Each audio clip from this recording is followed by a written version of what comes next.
नमस्कार दोस्तों, bell earning channel में आपका स्वागत है।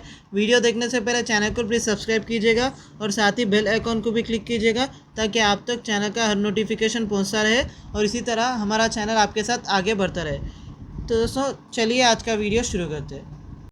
तो आज हम डिस्कस करने वाले वैक्सीन्स के बारे में कि वैक्सीन्स क्या है, वो कितने प्रकार के हैं और किस प्रकार काम करते हैं। इस वीडियो में हम अच्छे से डिस्कस करने वाले हैं, तो ध्यान से सुनिएगा। ये वीडियो बहुत इंटरेस्टिंग होगा दोस्तों। तो दोस्तों vaccines are the substance which stimulate the production of antibodies and provides immunity against one or many other diseases. तो वैक्सीन क्या है? एक तरह का सब्सटेंस है जो कि हमारे बॉडी में एंटीबॉडीज़ को पैदा करता है, एंटीबॉडीज़ को स्टिमुलेट करता है। स्टिमुलेट यानी पैदा करना है या जनरेट करना।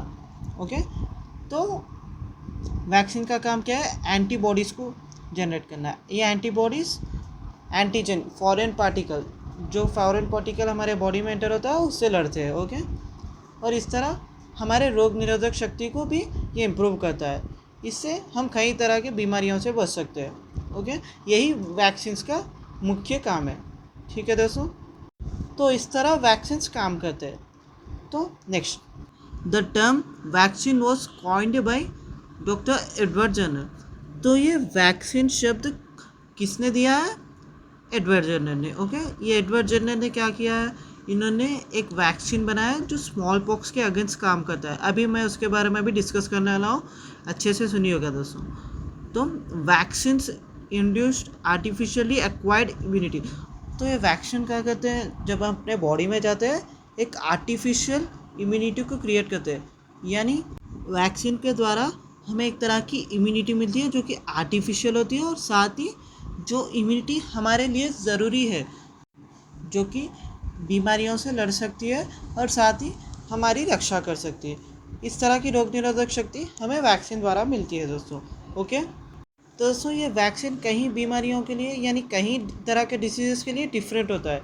ओके, मैंने अभी कहा था कि एडवर्ड जर्नर ने किस तरह वैक्सीन बनाया, हम उसके बारे में अच्छे से डिस्कस करने वाले हैं, तो ध्यान से सुनिएगा। Edward Jenner immunized a boy against smallpox by inoculating him with a relatively less dangerous cowpox। तो दोस्तों ये एडवर्ड जर्नर ने क्या किया? एक लड़के को स्मॉल पॉक्स के अगेंस्ट इम्यूनाइज किया, यानी उसे स्मॉल पॉक्स से लड़ने के लिए एक तरह का रोग निरोधक शक्ति क्रिएट किया, जो कि उस कारण वो लड़का स्मॉल पॉक्स से बच सके। तो कैसे किया सुनिएगा। पहले एडवर्ड जर्नर ने क्या किया? तो उन्होंने पहले ऑब्जर्व किया था कि जो लोग कॉ पॉक्स से इफेक्टेड है वो लोग स्मॉल पॉक्स से इफेक्ट नहीं हो रहे थे। जो लोग कॉ पॉक्स से इफेक्ट है उनमें स्मॉल पॉक्स से लड़ने के लिए एक तरह की रोग निरोधक शक्ति बन रही थी। So doctor Edward Jenner observe that the people who are getting cow pox were not getting small pox, they were getting a kind of immunity against smallpox. Okay, by observing this he has done an experiment for vaccine। तो सुनिएगा वो क्या है।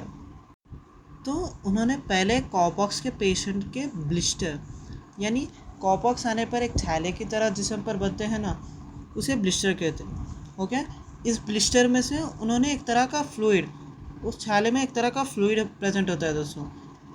तो ठीक है, इस fluid को कलेक्ट करते हैं। वो फ्लूइड को कलेक्ट करके एक लड़के में इंजेक्ट किया था। उस लड़के का नाम था जेम्स और उस वक्त उसकी उम्र थी 8 साल। So the boy was 8 years old। तो दोस्तों जिस स्पॉट पर उन्होंने इंजेक्शन दिया वहाँ पर उन्होंने एक तरह का ब्लिस्टर ऑब्जर्व किया।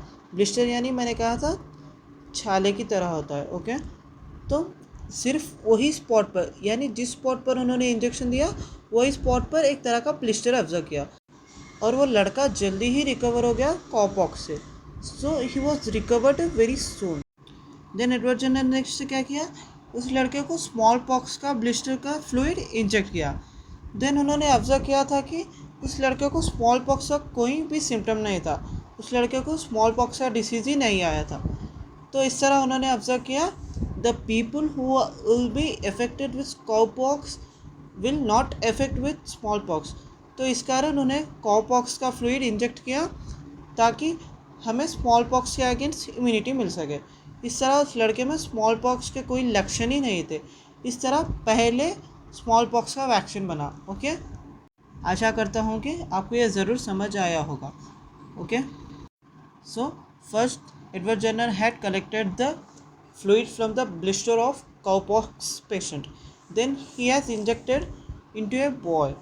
Okay, then he observed a blister on the spot where he injected. The blister was appeared only on the spot where he has injected the fluid. The boy was recovered very soon. Then nextly he injected the fluid of smallpox blister. Then he observed there was no type of symptoms of smallpox in those boys. So he observed that the patient who was affected by cowpox will be not affected by smallpox. So by this he observed that the cowpox patient would get the immunity to fight against smallpox. Okay, so he injected the cowpox fluid into this boy. So by that he was succeeded. Okay, so by this the vaccine was prepared against small okay, यही था small pox के vaccine की कहानी। ठीक है दोस्तों, moving to next slide. तो अभी हम वैक्सीन के बारे में थोड़ा बहुत डिटेलली डिस्कस कर ले रहे हैं, तो अच्छे से सुनिएगा। Vaccine is a biological product which improves immunity to a particular disease. तो वैक्सीन क्या है? ये वैक्सीन एक तरह का बायोलॉजिकल प्रोडक्ट है, यानी ये लिविंग ऑर्गेनिज्म से ही प्राप्त होता है, यानी लिविंग ऑर्गेनिज्म के सहारे ही वैक्सीन बनता है। ओके, यानी कुछ तरह के माइक्रो ऑर्गेनिजम्स को यूज़ करके वैक्सीन बनाते हैं। ओके, तो ये वैक्सीन क्या करता है? हमारे अंदर रोग निरोधक शक्ति को इम्प्रूव करता है। ओके, ये रोग निरोधक शक्ति बीमारियों से लड़ सकती है, किसी भी एक पर्टिकुलर तरह की बीमारी से, यानी एक तरह पर्टिकुलर तरह के डिसीज से लड़ सकती है। ओके, यही वैक्सीन का काम है दोस्तों। देन नेक्स्ट, तो वैक्सीन में क्या प्रेजेंट होता है अभी मैं डिस्कस करने वाला हूँ, तो अच्छे से सुनिएगा। Vaccine contains the disease causing micro organisms which are weakened और killed forms of those microbes. तो दोस्तों वैक्सीन में क्या प्रेजेंट होता है? Disease causing micro organisms. तो ये डिसीज कॉजिंग माइक्रो ऑर्गेनिजम्स क्या है? माइक्रो ऑर्गेनिजम्स जो हमें बीमारी को पैदा कर सकते हैं, यानी जो हमें बीमार कर सकते हैं। ओके, यही है डिसीज कॉजिंग माइक्रो ऑर्गेनिजम्स। तो ये माइक्रो ऑर्गेनिजम्स को वीक कर दिया जाता है, या उसे, यानी ये माइक्रो ऑर्गेनिजम्स को कमज़ोर किया जाता है या उसे ख़त्म किया जाता है। ओके, इस तरह ये वैक्सीन में प्रेजेंट होते हैं। ओके, और साथ ही वैक्सीन में क्या प्रेजेंट होता है? Toxoids. Toxoids are the inactivated exotoxins of certain microbes. तो दोस्तों वैक्सीन में टॉक्साइड भी प्रेजेंट हो सकता है। ये टॉक्साइड को इनएक्टिव फॉर्म में कर दिया जाता है। तो ये टॉक्साइड क्या है? माइक्रो ऑर्गेनिज्म जो हमें बीमार कर सकते हैं, उस द्वारा छोड़ा गया प्रोटीन या एक तरह का हार्मफुल मटेरियल जो हमें बीमार कर सकता है। ओके, एक तरह का मटेरियल जो कि माइक्रो ऑर्गेनिज्म द्वारा छोड़ा जाता है और वो मटेरियल हमें बीमार कर सकता है। ओके, यही है टॉक्साइड्स। तो ये टॉक्साइड को एक तरह से इनएक्टिव करके हमारे शरीर में डाला जा सकता है। ओके, ये भी एक तरह का वैक्सीन है। तो ये टॉक्साइड्स माइक्रोब्स के सरफेस प्रोटीन है। ओके, यानी ये टॉक्साइड्स माइक्रोब्स के सरफेस प्रोटीन है जो कि माइक्रोब्स द्वारा प्रोटीन फॉर्म में छोड़ा जाता है, और साथ ही ये टॉक्सिक फॉर्म में होते हैं, यानी हार्मफुल फॉर्म में होते हैं जो हमें बीमार कर सकते हैं। ओके, तो इस टॉक्सिन को भी इनएक्टिव कर दिया जाता है, जिसे हम टॉक्साइड कहते हैं। Okay, inactive form of toxin is known as toxoids. Okay, then next, they are inserted into the human body to prevent diseases.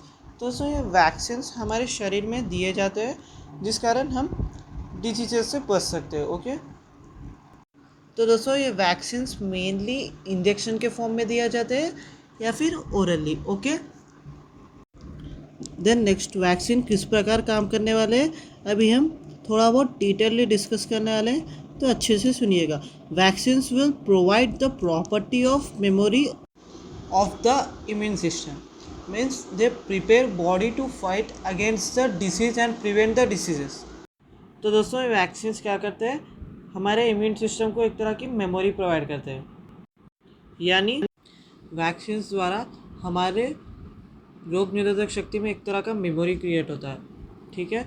तो ये मेमोरी किसके अगेंस्ट क्रिएट होता है? एक डिसीज़ के लिए।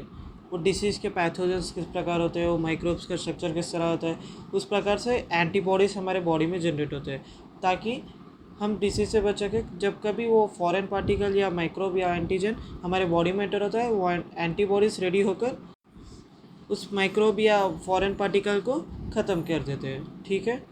The next, vaccines produce antibodies against the antigens which neutralizes the pathogenic agent which causes infections and diseases। तो दोस्तों ये वैक्सीन्स क्या करते हैं? हमारे बॉडी में एंटीबॉडीज़ क्रिएट करते हैं। ये एंटीबॉडीज़ एंटीजेंस के अगेंस्ट लड़ाई करते हैं। उस एंटीजेंस को ये एंटीबॉडीज़ न्यूट्रलाइज कर देते हैं, यानी उसका कोई असर नहीं होता है। इस तरह हम डिसीज़ से बच सकते हो दोस्तों, ओके। इस तरह ये वैक्सीन काम करता है, ओके। पैथोजेनिक यानी डिसीज़ कॉजिंग माइक्रोब्स, ठीक है, उसको न्यूट्रलाइज किया जाता है, ठीक है। Then next, vaccines also generate memory B cells and T cells and produce antibodies and antitoxin.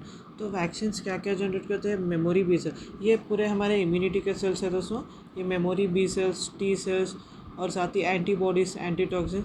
ये मेमोरी बी सेल्स ये फॉरेन पार्टिकल्स की मेमोरी प्रोवाइड करते हैं, यानी उसका शेप और स्ट्रक्चर किस तरह है हमारे बॉडी में पहले से ही पता चल जाता है। उसके बाद ये टी सेल्स क्या कहते हैं? उस पैथोजन या माइक्रोब को डिटेक्ट कर कर उसका पता कर कर उससे लड़ते हैं, और साथ ही ये एंटीबॉडी भी सेम वही करते हैं, उससे लड़कर उसे न्यूट्रलाइज करते हैं। एंटीटॉक्सिन का काम भी वही है दोस्तों, ठीक है। एंटीटॉक्सिन यानी जो भी माइक्रोब्स टॉक्सिन या हार्मफुल मटेरियल्स होता है, वो हार्मफुल मटेरियल के अगेंस्ट काम करते हैं, ठीक है। यही था वैक्सीन्स के बारे में, वो किस तरह काम करते हैं और क्या है। The next slide, examples of vaccines. Vaccines against small pox, polio vaccines, measles, rubella, hepatitis B etcetera. इस तरह के बहुत से वैक्सीन्स है दोस्तों, जो एक एक पर्टिकुलर डिसीज़ के लिए एक एक तरह के वैक्सीन है दोस्तों, तो ठीक है। नेक्स्ट वीडियो में अभी हम जानने वाले हैं वैक्सीन्स के क्लासिफिकेशन के बारे में, यानी वो किस प्रकार विभाजित हुए और किस तरह के वैक्सीन्स हैं और किस प्रकार काम करने वाले हैं, ये सभी हम नेक्स्ट वीडियो में जानने वाले हैं, ठीक है दोस्तों। तो धन्यवाद दोस्तों। Next video classification of vaccines ज़रूर देखिएगा, ताकि आप वैक्सीन्स के बारे में पूरी तरह की जानकारी प्राप्त कर सकें। तो ठीक है दोस्तों, चैनल को ज़रूर सब्सक्राइब कीजिएगा। ठीक है दोस्तों, बाय बाय।